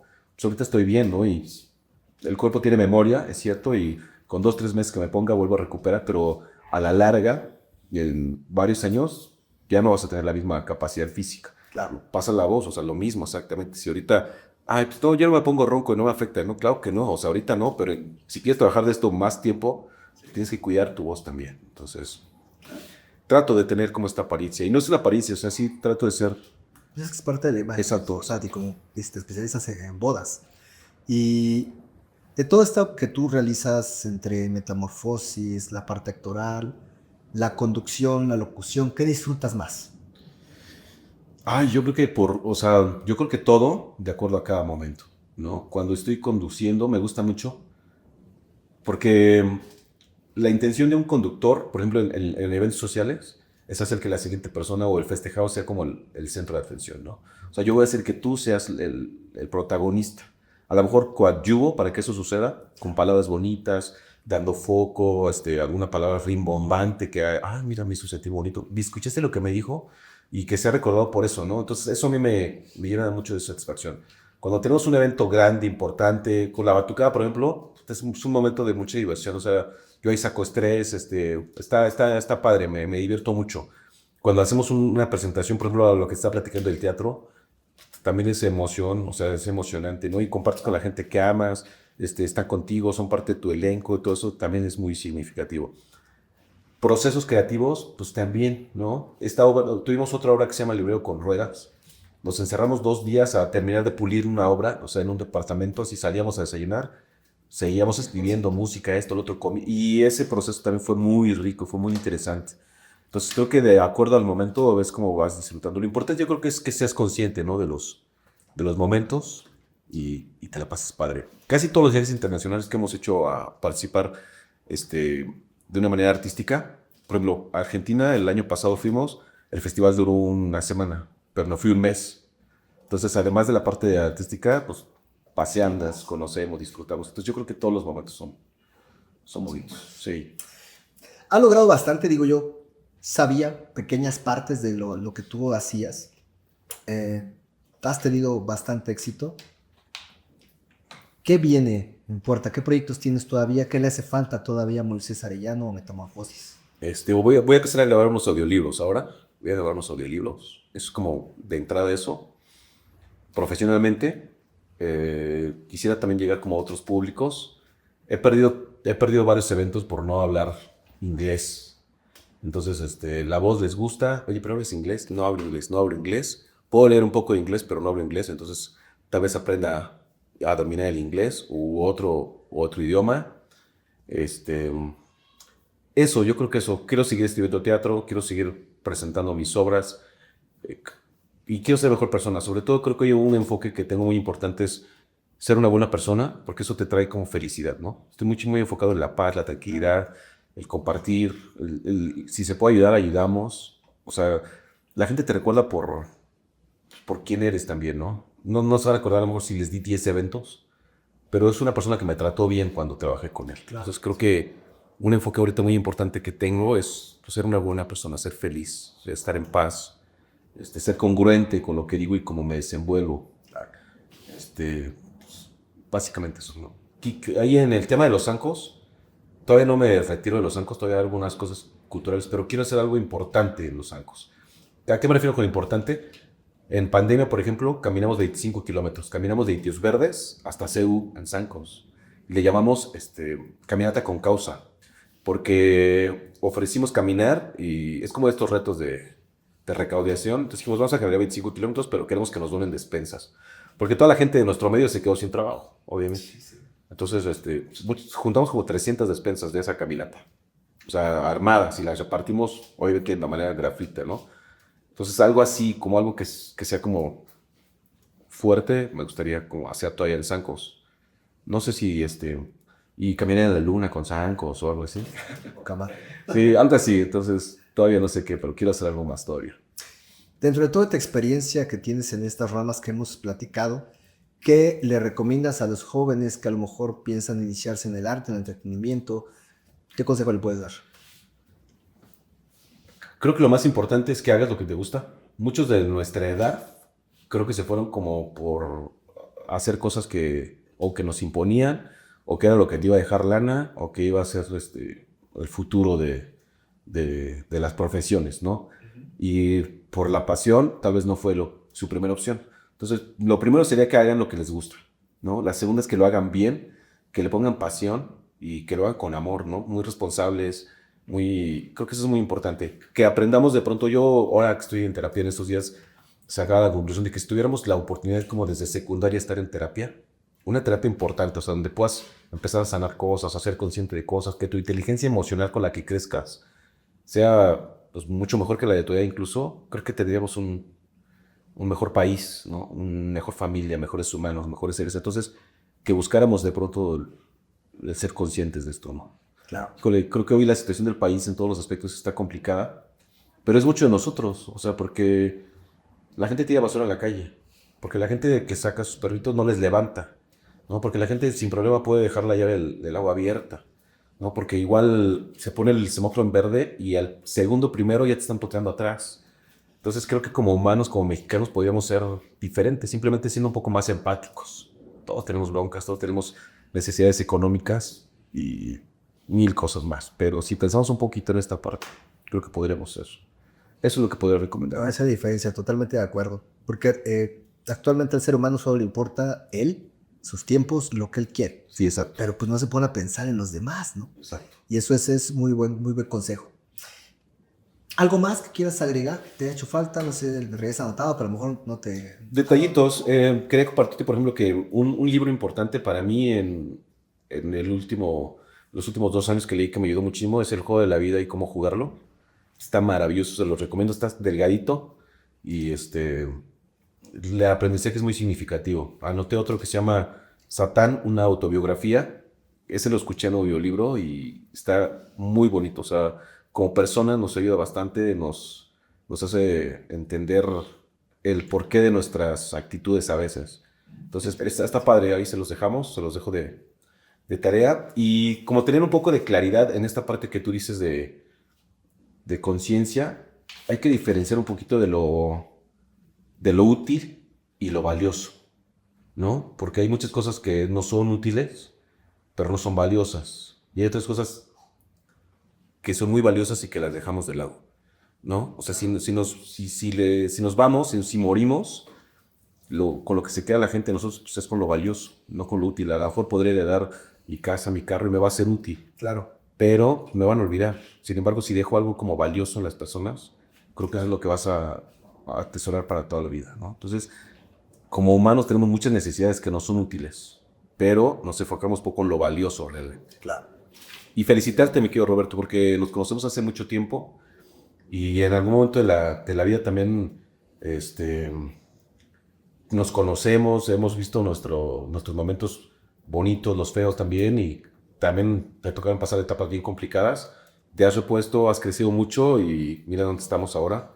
Entonces, felicitarte, también te reconozco mi admiración porque has crecido muchísimo. Obviamente, todos estos años generas un afecto por la persona, te aprecio bastante y te felicito mucho porque has logrado muchísimas cosas. Muchísimas gracias y bueno, pues desde el día que me mandaste el audio de que habías escuchado un podcast y me diste tu punto de vista y recomendaciones, ¿no?, que nos has dado, y digo, es importante el saber que todavía seguimos presentes a pesar de que cada quien hace su vida por diferentes rumbos.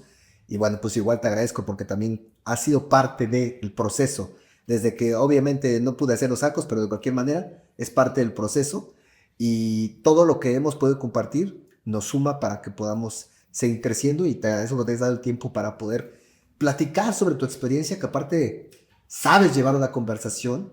Yo no soy el mejor porque al final de cuentas el podcast es algo más orgánico, más informal, pero es muy valioso los consejos que nos das, de la emoción, del poder transmitir lo que estamos hablando, darle más valor, como en la cuestión de la actuación, tienes que darle valor a cada movimiento que haces. Y bueno, pues también por darte el espacio de poder venir hasta acá, ¿no?, que no está tan cerquita.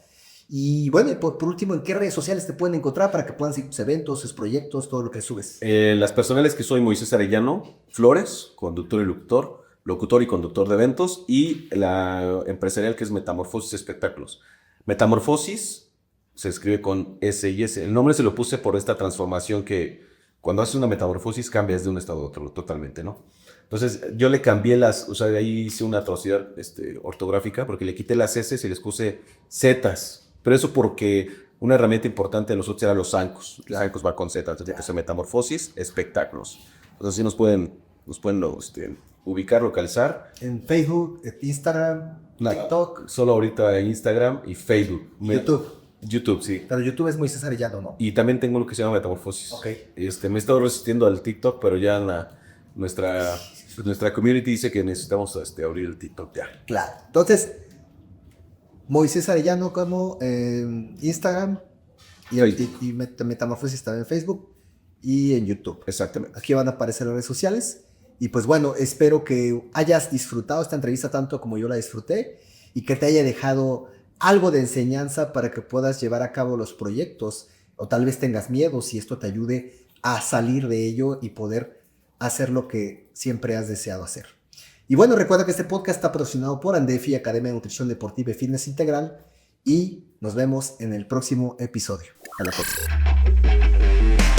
Y así llegamos al final de otro episodio de Voces y Desafíos. Espero que te hayas sentido tan inspirado como yo después de escuchar la increíble historia de hoy. Recuerda seguirnos en nuestras redes sociales para no perderte ningún episodio y unirte a nuestra comunidad de oyentes que, como tú, están listos para enfrentar sus propios desafíos y lograr el éxito. Soy Rocco y ha sido un placer ser tu guía en este viaje de voces y desafíos. Hasta la próxima.